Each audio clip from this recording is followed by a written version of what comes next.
There we go. There we go. Okay. Darcy, remind me to turn it off. Okay, When I we're will. done. Yeah, so tonight we have Mitch Miller, and Mitch is going to be going through 9 days in the High Sierras, landscape, uh, a backpacking trip that he did here this last fall. So why don't we go ahead and without further ado, turn it over to Mitch. Go ahead. It was actually not in the fall, it was in August. Fortunately, I looked up the weather where we went for tonight, and it's 10 degrees where we went in August with 20-mile-an-hour winds.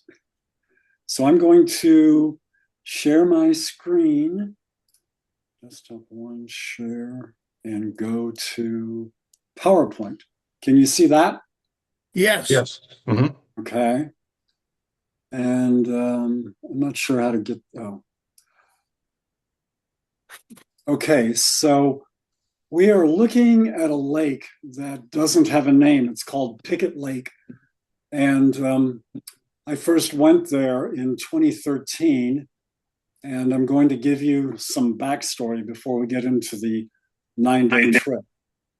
Quick question, Mitch. When you Uh-huh. shared your screen, did you make sure that you clicked share audio? Where is that? It's you go down to share. When it goes to share on the right hand side, it'll say share audio. Just make sure that's clicked. I can hear him. I see audio, video, participants, chat. I can hear him. I hear her. No, we're talking about the videos on YouTube. Okay, you want to stop sharing for a sec? Okay. I'm sorry, we should have done this before. My bad. Okay. When you go to share your screen before you click on the actual thing you want to share, in the right hand thing, you have share options and you want to share sound and then optimize for video sharing. Click both of those. Share. Okay, now you Can can. you share your screen and show me?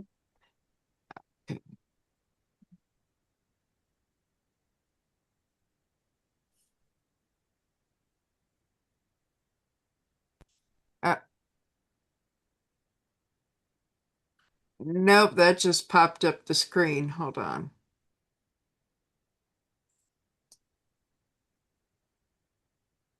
There is bring up the share, bring up share. To share my screen? Yeah. And you'll see your choices on what you need to click. No, you shared it too quickly.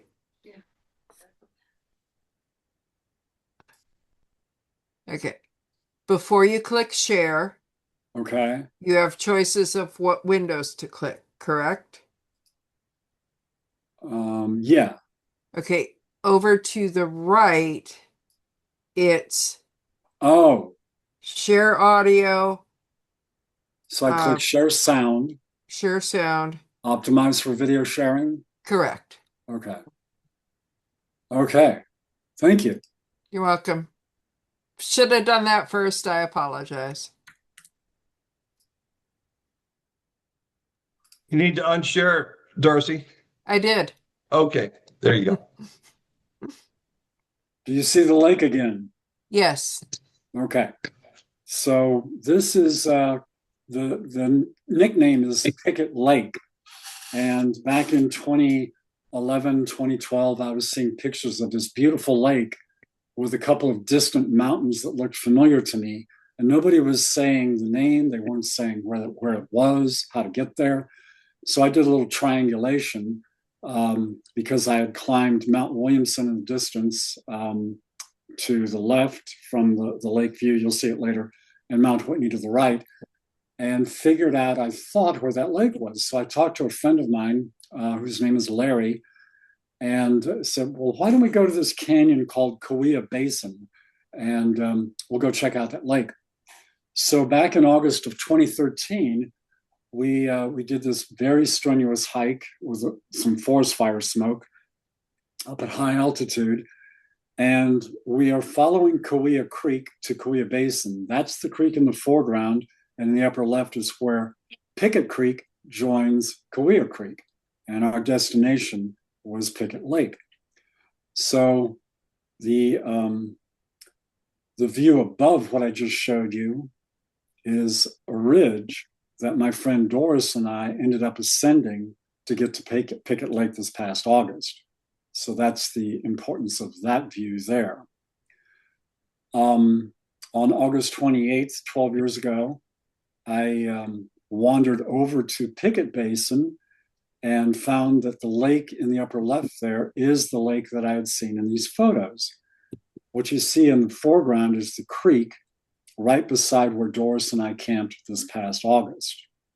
So I said to myself, when I saw this beautiful little campsite, I'd like to stay here at least 2 nights to watch the weather change, preferably 3. So I talked to Doris about going 9 years later in 2022. And what we're doing here is crossing the Kern Kauai River. And sometimes I look like the Beverly Hillbillies with all the stuff hanging on the outside of my pack, especially when I've got the boots around my neck. The river was proved to be too much of a barrier, as you can see here. A little bit higher up, we just saw nothing but white water. So I said to Doris, we need to turn around because I don't want to cross the river where we can't see what our feet are doing. And so we had a good time somewhere else and made a pact to come back another time. Well, in 2023, Tropical Storm Hillary had destroyed the road to the Shepherd Pass trailhead that we needed. And so we went to the Cottonwood Meadows or Horseshoe Meadows trailhead over Cottonwood Pass to Crabtree Valley or Meadows. And it was amazing how high those streams were because in September, there were still stacks of snow melting. There were so many storms early that year. And we were getting a lot of rain that day in September. So we decided not to go because it added 20 miles round trip to get to Pickett Lake. So on the way out, we stopped to take a break and we had this great view of 13,800 foot Mount Kauai. And while we're sitting beside the trail, another hiker came up and he sat down a few rocks away from us. And I said to him, "Where did you go?" He said, "Pickett Lake." And I jokingly said, "I hate you." We both laughed. He said, "So is that where you were going?" I said, "Yeah, we wanted to go there, but we were turned back by high water." And he asked, "Well, which way did you go?" And I told him, well, in 2013, we crossed the river before the creeks came in. He says, "No, you've got to go higher where the water from those streams isn't being added to the volume of the river. And there's a nice creek crossing or river crossing." Well, I couldn't go last year because of the Highway 62 art tours, in 24. So we decided to go in August. And per our tradition, we've done it before, we went up on a long day hike. It was 20 hours round trip to go to 12,000 foot Shepherd Pass and leave a week's worth of food each. That's what is on the left, the rocks covering my bear canister. And this was the biggest problem that day, was getting across the snow. It is as steep as it looks, but these footholds in the snow made me feel comfortable enough to try it. I've done this kind of thing before, and so had Doris. So I had sent some boots off to be resold. The cobbler said, "Oh, it'll take 3 weeks." No, it took 5 or 6 weeks. So I had to order new boots, and they arrived after the food cache, but before the 9-day trip. And you know the importance of breaking in new boots. Didn't have time. So now we're up to day 1 of the 9-day trip. It was August 18th. We wanted to camp at Shepherd's Pass. So when we woke up in the morning, we didn't have that 6,300 feet of elevation gain in front of us. It was 10.8 miles to get to the pass. And we started at 6,300 feet above sea level and ended at 12,043. This is the old sign at the trailhead. We started really early in the morning. We had 4 stream crossings on Sims Creek. This is Doris Crossing at 5:30 a.m. This will give you an idea in the low light what Hurricane Hillary had done to the stream. It wasn't nearly this crazy looking the last time I'd been there. And I've been up Shepherd's Pass 7 or 8 times. No more. Once you leave Sims Creek, you've got a 2.9-mile ascent on 55 trail switchbacks to get to the Sims Creek saddle.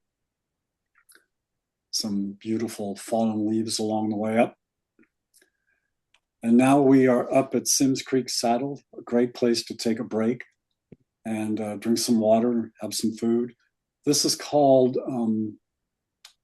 Mountain Curl Mahogany. And it's just a stunning forest that goes on for miles. And when they're backlit, they're really pretty. That mountain in the upper right is the second highest mountain in California. It's called Mount Williamson. This will give you an idea of how steep it is once you go over into the Shepherd Creek drainage. The trail at times gets really narrow. It kind of tilts towards the abyss. And so you've really got to watch your step and work those trekking poles. We're a lot higher up now, near almost to 10,000 feet above sea level. Right in the middle here, where I'm circling the arrow, that's me. And I probably arrived 30 or 40 minutes after Doris got there. Was really glad to see her and really glad to take a break. So this is at a little camp called Anvil Camp. It's this narrow life zone from the bottom of the conifers to the top. You didn't find too many of these pine trees below 10,000, and there weren't very many above 10,500. Now we're looking at the final ascent to Shepherd Pass. I'm circling Doris right here up on the trail. Believe it or not, shepherds used to take sheep up here to graze in the summer. This, believe it or not, is the trail right here. You really have to negotiate a lot of fallen rock up here. It is not maintained. Mm-hmm. So this will give you an idea, 2 weeks worth of melting. I had shown you earlier us going across the snow. And now we have pitched our camp at 12,000 feet, looking down at a sign that I think says it's okay to graze your sheep below that sign, but not to the left. It kind of gives you that feeling of a chasm on the other side of this ledge to the right there. A little food inventory, see what I have remaining. I did this all the time so I could apportion out the food each day. I had a lot of sugar with me, a lot of LMNT, which is great for sodium, magnesium, and potassium.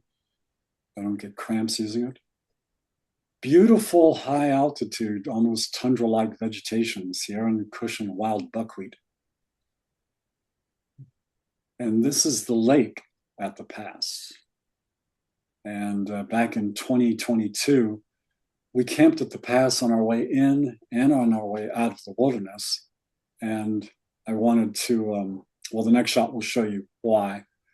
Now here's the big test to see if I can share a video with you and have you hear it.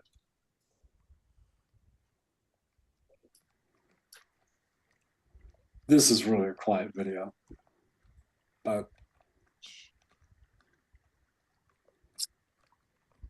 super peaceful up there. The wind turned against me, and I had a very sleepless night.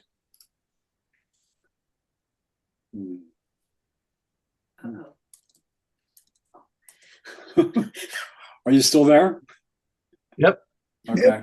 Yeah. So this is June 2022. I didn't get the shot at Pickett Lake that I wanted with the Milky Way, but I said to Doris, you know what? I think Shepherd Pass might be a good place for it.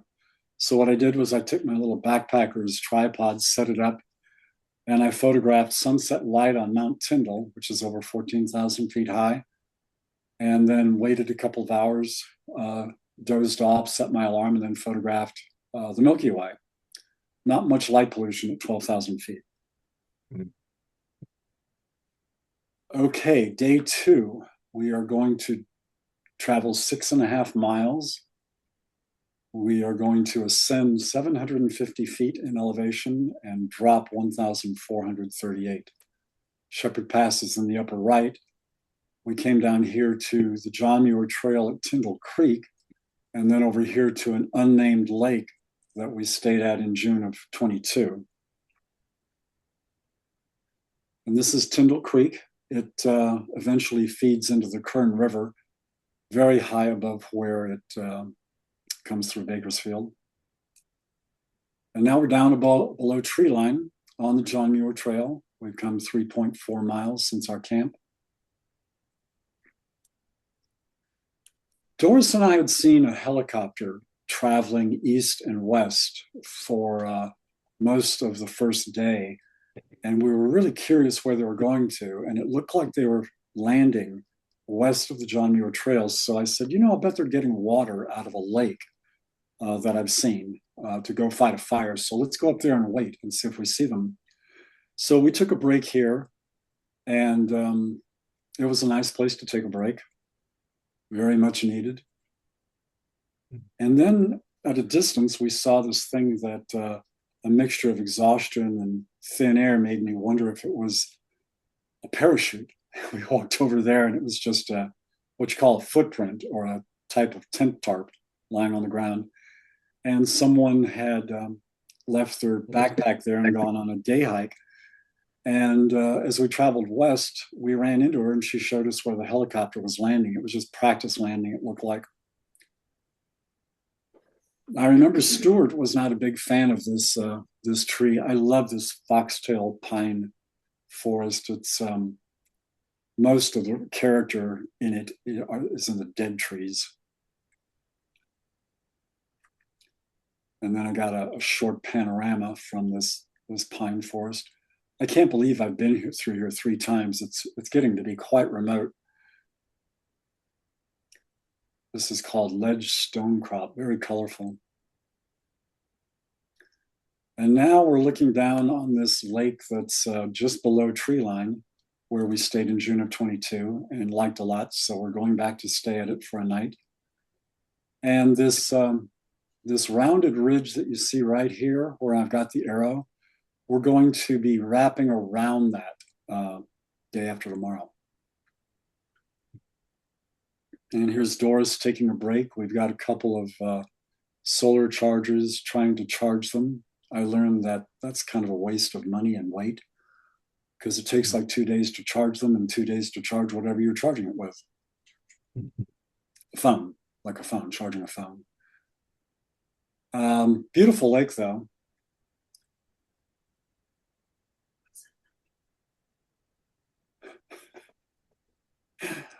My wife, Kat, is asking questions. What's the name of that mountain? I don't know. I don't think it has a name.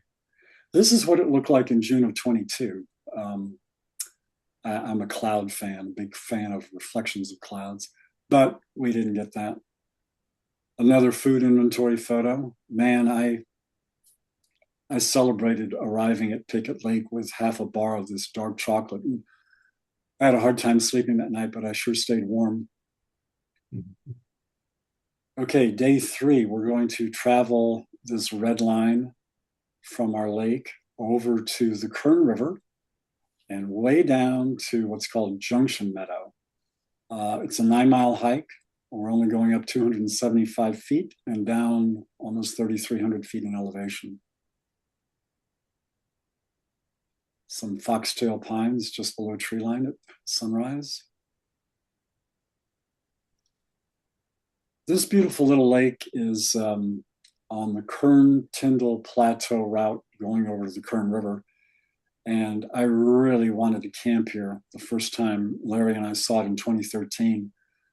But the problem is getting to the lake to get water. And the 3 times I've been by there, the stream has not been flowing, so it wasn't a good spot to camp. So now we're down at the trail that follows the Kern River. Lake South America, which is 3.3 miles upstream, is the headwaters of the Kern River. And this is the Kern River, 10,672 feet above sea level, almost 2 miles above Bakersfield in altitude. I think I skipped one. Okay.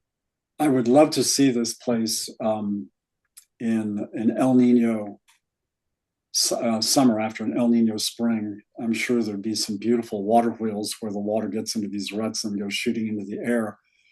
But the problem is getting there because of the snow that would be present that time. So here's an idea what the trail looked like for many miles, right under the ferns there. The log has been cut right there to allow the trail to go through. A double waterfall that in 2022 in June was pumping a lot more water, but still a great place to take a break. Another view of the trail. This is where Tyndall Creek joins the Kern River. And we remembered that it was kind of a difficult crossing before Hurricane Hilary, and it made it even worse. There were now 2 threads to the creek. And when we got to the other side, there was a high embankment, but first we had to navigate a fallen tree that had 3 large branches to be able to climb the rock wall and get back up to the trail. Nice. What we liked about Junction Meadow in 22 was there was a beautiful area with a couple of easily used campsites on the east side of the river and a nice place under a big tree to have dinner. We started walking over there when we heard a voice that says, "Oh, you're not them." And we looked up, not expecting someone, and it was a woman on a trail crew, a medic actually, and they'd pitched a huge yellow tent right where we wanted to pitch our tents. And they were waiting for trail crew to come back to camp for dinner. So we tried to find other sites on the east side and resolved to find something on the west side because we couldn't. So they say, I've heard that if you hike in your new boots wet, they'll be broken in like a day or 2. So that's what happened.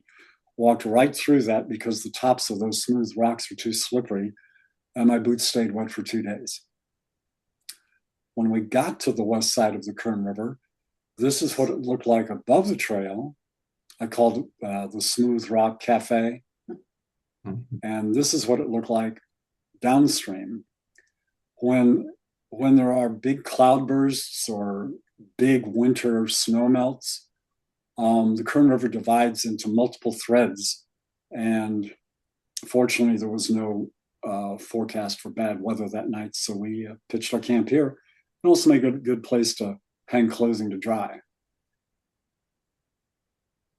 So this is important.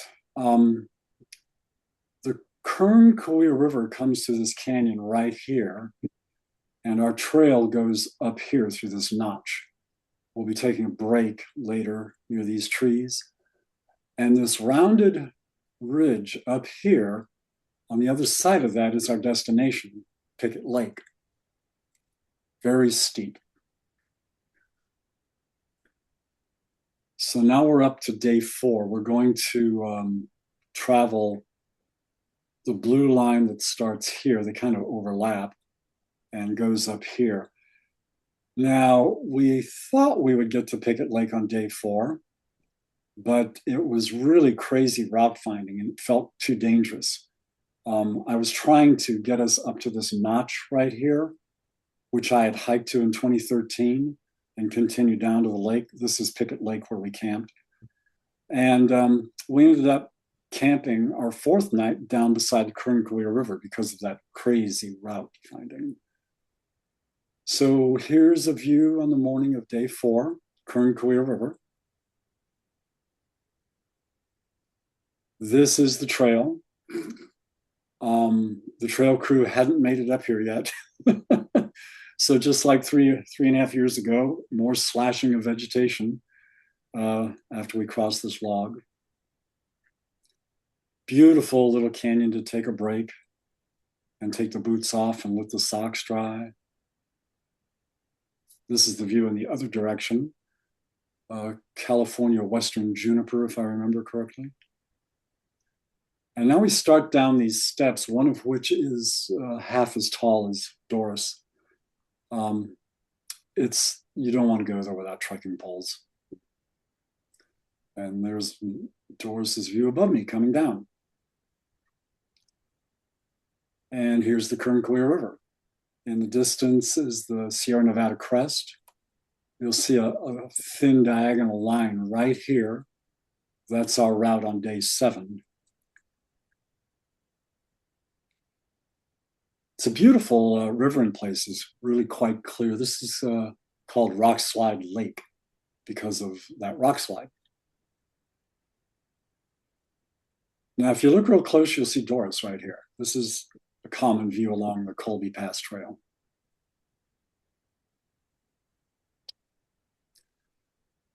Now, we're looking up at what would become our route on day 5. We would come from over on the right here, up through these trees, and then go up here where we got our first view of Pickett Lake.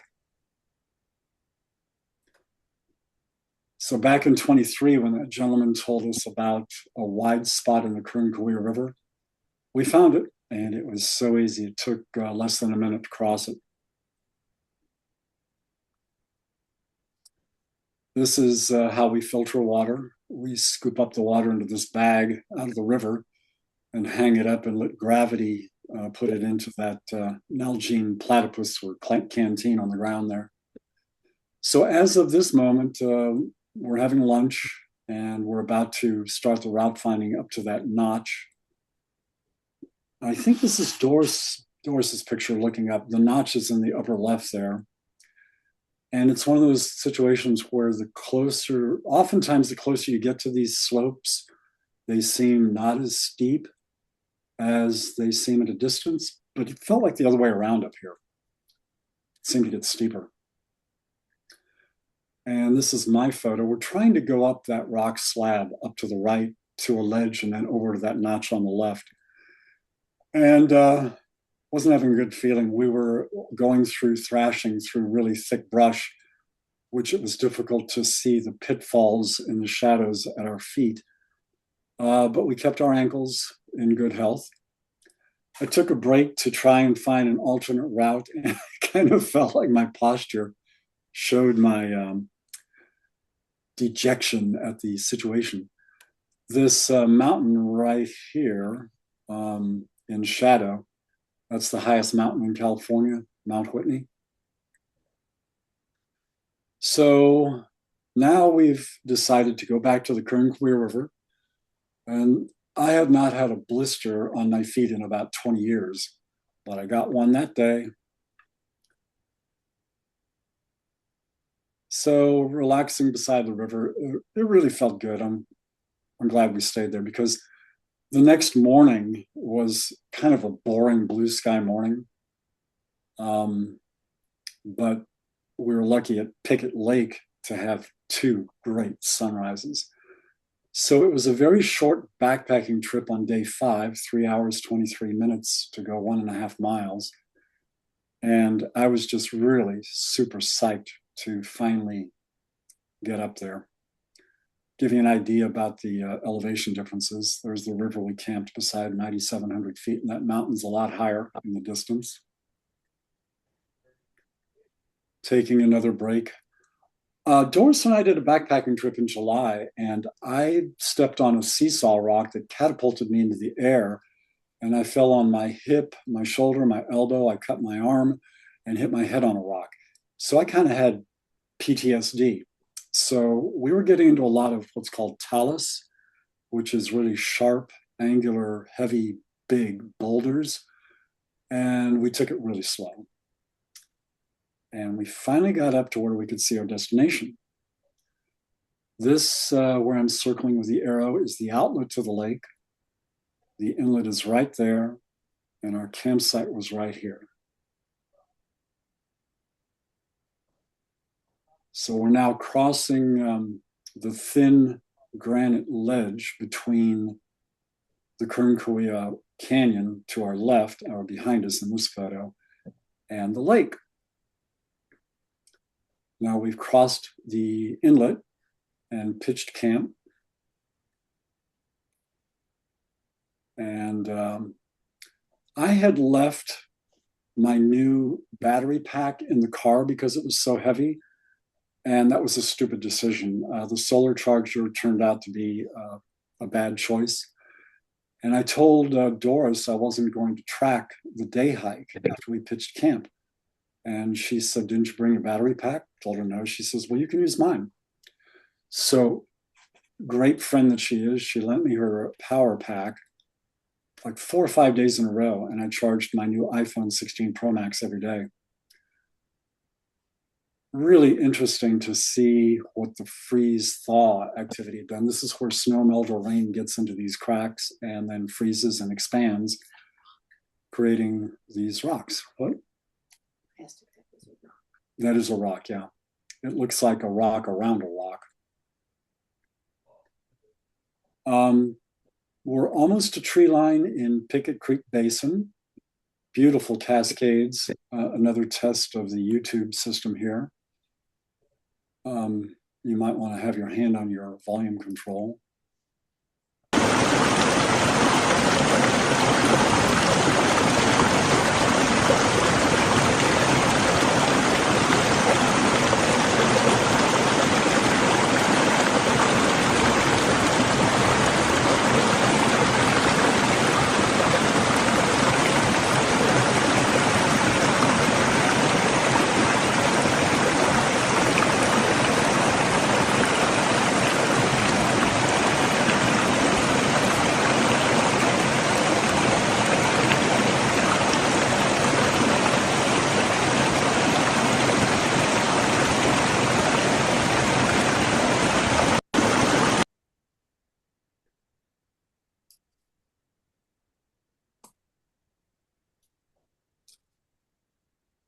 I'm assuming you can still hear me.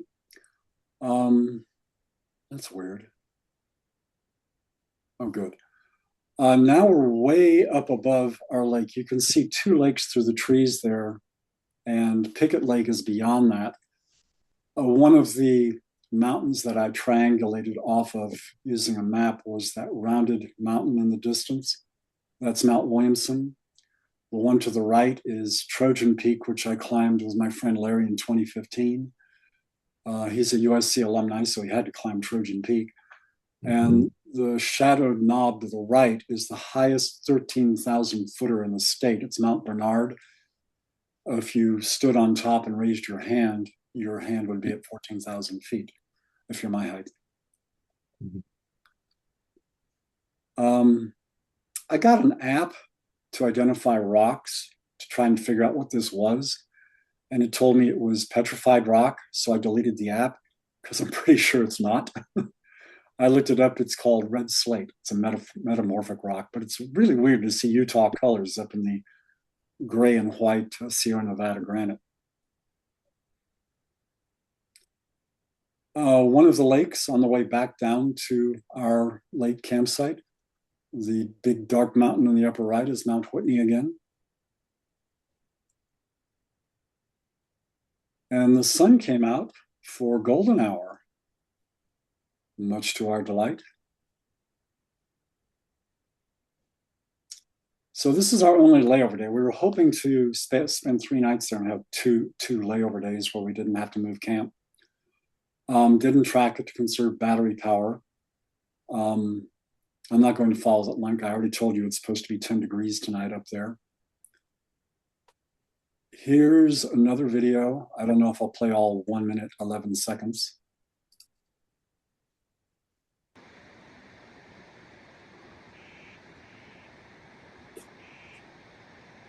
You might want to turn up your volume to hear the birds.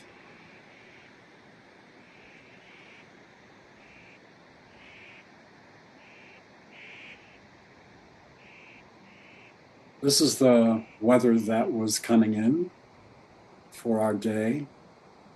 We would go over a pass to Kauai Basin and enjoy thunder and lightning and rain.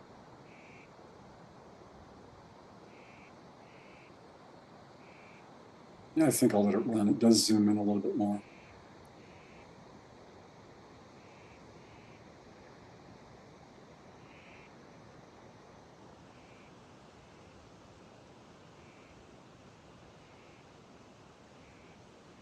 I'm really glad I bought that iPhone 16 before this trip. The Nikon would have been too heavy.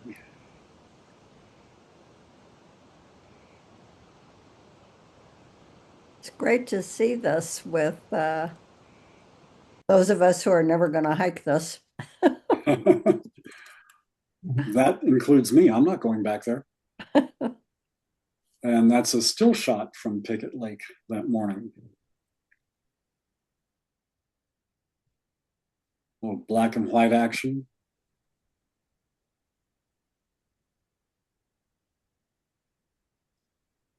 Some golden hour light on the stream that feeds into the lake. We would follow the stream to get up to where we would then go over the pass over to Kauai Basin. And now we're in Kauai Basin, where Larry and I camped 3 nights in 2013.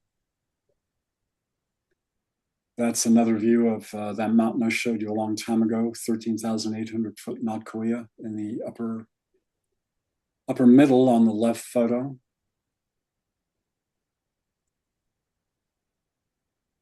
The Kauai crest is very jagged. It's also quite dangerous. People that live up in the Bay Area that want to come to Kauai Basin, they come over a pass that's called Pants Pass. I think it's out of view to the right in this picture. I've heard horror stories, so I'm glad we came from the east. I always enjoy finding fallen trees, trees that hundreds of years ago have wrapped their roots around rocks. So you'll see in its clenches, it's got this rock up here, it's got a rock here, but this is the biggest rock I've ever seen held in the clenches of a fallen tree roots. It's not touching the ground. So in 2013, Larry and I camped beside what I didn't realize was called Island Lake. And the island is that dark mass of rock in the middle left. And I was hoping to find where Larry and I camped. So note the tall tree in the middle and the mass of rock. There's that mass of rock and there's that tall tree back in August. So we were super, super close to where Larry and I camped. What Doris and I would do is walk around this lake on the left side. I wanted to show her the inlet or the outlet to the lake where Larry and I came up to by way of Kauai Creek. There's a panorama view. So this is looking upstream towards the lake at the outlet. And this is Larry's view in 2013, looking down at me ascending the Kauai Creek route. So memories flooded back in as we look down this abyss. Okay, this is the most dramatic one of them all.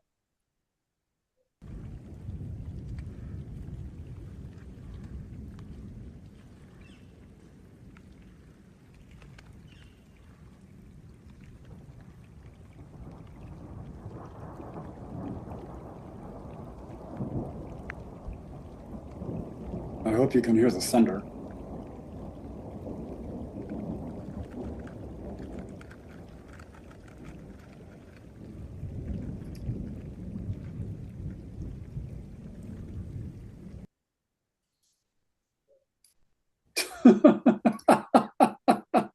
That's funny. I told Doris I wanted to get a photo of her, and the reason I take photos of Doris, I said, they're for Dan. And I got this great smile out of her. And I'm not a portrait photographer. So the rule was to hang out under the trees while the lightning did its work. At one point, I pulled out my phone to photograph the lake. And I looked down and I saw this flash, and she said, "Wow, that went from one side of the lake to the other." So she saw it. Neither one of us got a photo of it. So we decided we would wait until we didn't see any flashes or hear any thunder before we ascended the pass on the way back. So this was the view of the fog coming up as we were approaching the pass to go back to Pickett Basin. Or back at the Pickett Lake outlet or inlet again. Blue hour.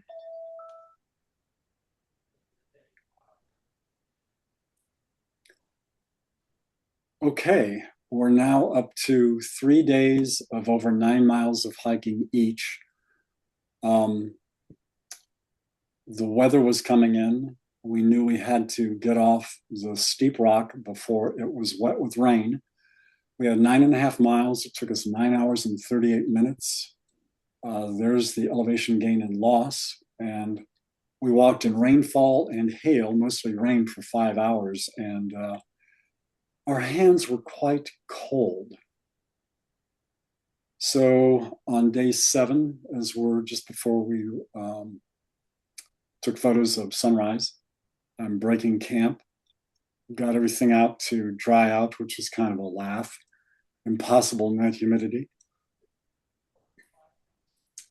Probably more than any other photo I took on the trip, this one told me that the iPhone can't handle some sunrise colors very well. It's kind of blown out. No saturation was added. Mount Whitney extending up into that cloud. This was my favorite photo of 2025. Over here on the right, you see this little blue dot. That's Doris walking down to the lake to get water, I think. Love the panorama capability of the iPhone. A little breakfast shot. I loved this oatmeal, especially with peanut butter stirred into it. Oh, that was so good. And now we're leaving. Walking around, we've just crossed the inlet. We're going back to the narrow slab of granite on the other side of the lake. Our last lake level view of the lake with golden hour light coming up on the Kauai crest in the distance. Farewell, Pickett Lake. We got to talking capitalism. How much would it cost if somebody wanted me to take them there? I won't tell you how much. Now we're looking back down on the Kern Kauai River, going back down to that wonderful stream crossing. There's the diagonal trail again, going up to Wallace Creek on the John Muir Trail that we would tackle later. This is a telephoto iPhone view of Kauai Creek. That's the route that Larry and I took in 2013, going up beside that. And it was as steep as it looked. A view of Kauai Creek in the upper left beside the Kern Kauai River. I think this was about the time it was hailing. And now we're looking back at that rounded crest again, beyond which is Pickett Lake. This is Pickett Creek right here. And didn't look like it would have been a good day to be up there. Looking down at the Kern River Canyon. It's probably 20 miles down that canyon to get to Lake Isabella, maybe 25. My hat is a symbol of what I was attempting to do. And that was dry things out. Everything stayed wet for a few more days. Day 8, 9.3 miles, 8.5 hours. There's the elevation gain and loss. We had talked about how tired we were of rain and that we didn't think it'd be a wise idea to spend the last night at Shepherd Pass. So we agreed to go further. We were also talking about food, real food. I ate really well. I had chicken pad thai. I think I had shrimp pad thai, beef stroganoff, teriyaki chicken, all freeze dried, really good, but we were ready for real food. So we decided to stay 2 or 3 miles closer to the car than Shepherd's Pass. Golden hour light on the Kuya crest, telephoto. This is a really pretty walk along the John Muir Trail. Open conifer forest, beautiful long distance views. Mount Kuya. We're ascending the Bighorn Plateau, which is a great place to marmot watch. Got a lot of photos of marmots, but I only have one for you, my favorite. Excuse me. Telephoto black and white view of Mount Whitney. Very dramatic. Been up there 9 times. I was contemplating what was in my hands, a Snickers. Looking over at the Great Western Divide. We started meeting people that were attempting to finish the John Muir Trail by Labor Day. And they were averaging, most of them, 20 miles a day, and they were going faster than usual because they all expected more rain. As you can see, it's clouding up. We're beside Tyndall Creek again. We're above tree line. We're going up to 12,000 feet with rain clouds coming in, so we're moving as fast as we can. Doris calls these fatties, and I think it's a great name. Yellow-bellied marmot, really, really cute. When she first saw him or her, he was trying to get into a burrow out of view, but he chose a burrow that was wider than his rear end. So she was photographing this marmot butt, but he made a U-turn. Narrower Biggie's butt. Okay. Stuck. I meant narrower. And so he was doing his periscope view for my camera. And now we're at Shepherd's Pass. It's really looking demonic up there in the sky. We agreed this was our farewell tour of Shepherd Pass. When you include the ups and downs, I've been here over 12 times. Behind Doris is the trail to the east, and the trail to the right goes into Sequoia National Park. Now, you'll note the snow has melted in the 9 days since we left.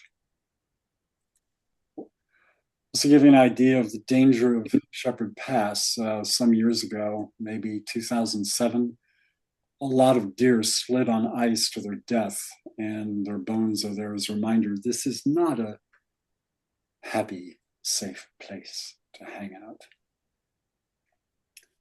I was in the mode of getting to camp, and once we got into the trees, the views were very short, so I didn't have many photos on day 8. It rained, I joked, for 45 minutes every 5 minutes on our last night.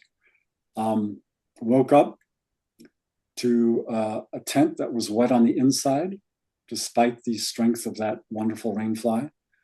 That's the view outside at 5:56. It didn't look like it was going to let up. Doris with her headlamp on, doing some last minute packing. I've still got stuff everywhere, as I often do.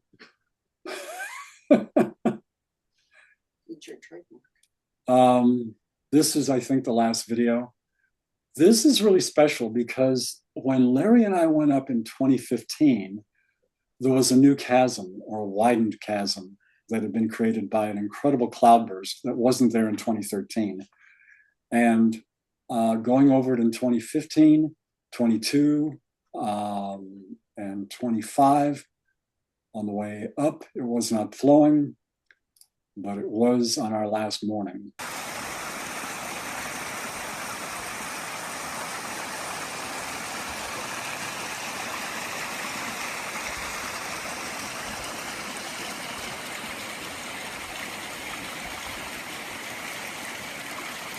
I love this close. Sunrise.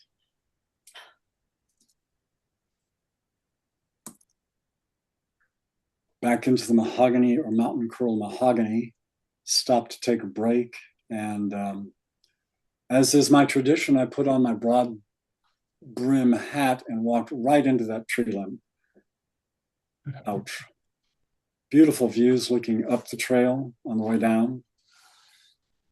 Sun through the water vapor light, clouds. Last visit ever for me to Sims Creek Saddle, looking back up at Mount Williamson. This is the actual summit up here. Did that in 1986. So this is the next to the last trip goal. We went to Alabama Hills Bakery for lunch. We got there before they closed at 3 o'clock. And the last trip goal was getting home. And that's the end of the show.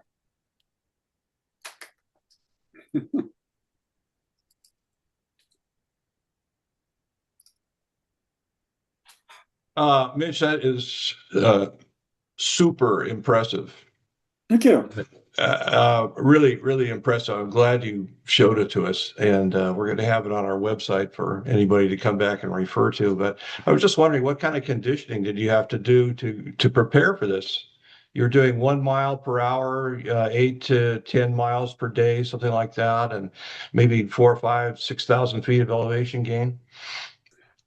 Well, so back when I had a hike planned in 2024, that was canceled due to the heat.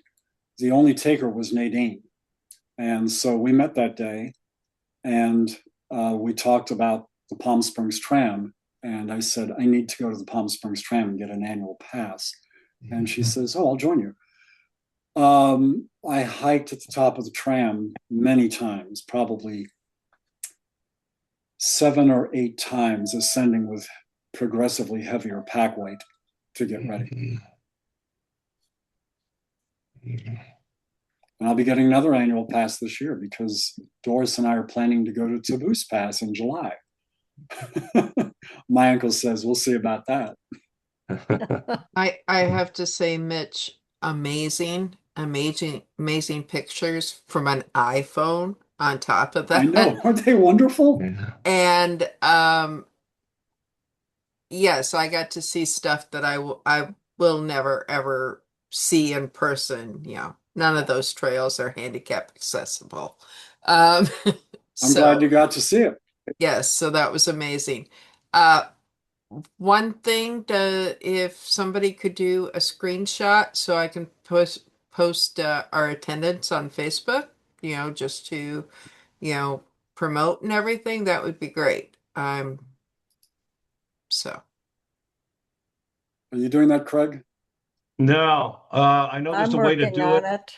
Are you working on it? Okay. It's got my lit up little thing. I've got one too. Okay, We that got up to works. 21, I saw. Yes, that was amazing. Was Robin Watson on the call? I thought for sure Robin would be here. Oh, there's Wayne. Hi, Wayne. And Spider, hello. All right, anybody got any questions? Other questions? Mitch, did you say how heavy your pack was? I did not. I would think it was about 40 pounds. That was my guess, maybe. Thank you. Yeah. Damn. 9 days worth of food is heavy. I know. Because you get out there and we did have what's called a Garmin transceiver. We could SOS for help if we needed it. Right. And my wife, Kathy, who's sitting over here in the shadows, could see our whereabouts every 10 minutes on a map when we were day hiking and every half hour when we were backpacking. It would come up on the Garmin website. Wow. Well, that's Isn't tech reassuring. wonderful? What's that? I say that's reassuring that Yes. there's a way to know where you are. Yeah. Chris, I saw your mouth moving a little while ago, but no sound. Did you have a question? He's speechless. No, I don't read lips. Sorry. We'll have that training later. I have a question, Mitch. Yes. Did any of those lakes appear to have fish in them? Oh, There were fish in the Kern River Lake. I don't think they stock them up there at Pickett Lake and Kauai Lake, Mhm. Island Lake. That's why most of the fish are up there. Wayne can correct me if I'm wrong. But I think they're dropped from helicopters and then they propagate. Uh-huh. But fishermen, and I don't think bears, go to Kauai Basin or Pickett Basin. We never saw any evidence of bears up there. Did you see any people? We saw that medic who was waiting for the trail crew on day 3, and we didn't see anybody else again until day 7. We went 4 days without seeing anybody. Wow. That was good. Yeah. No electricity, no social media, no streets, no pavement, no buildings, no people. Craig, you might want to stop recording. I was just going to say, I'm going to stop. There we go.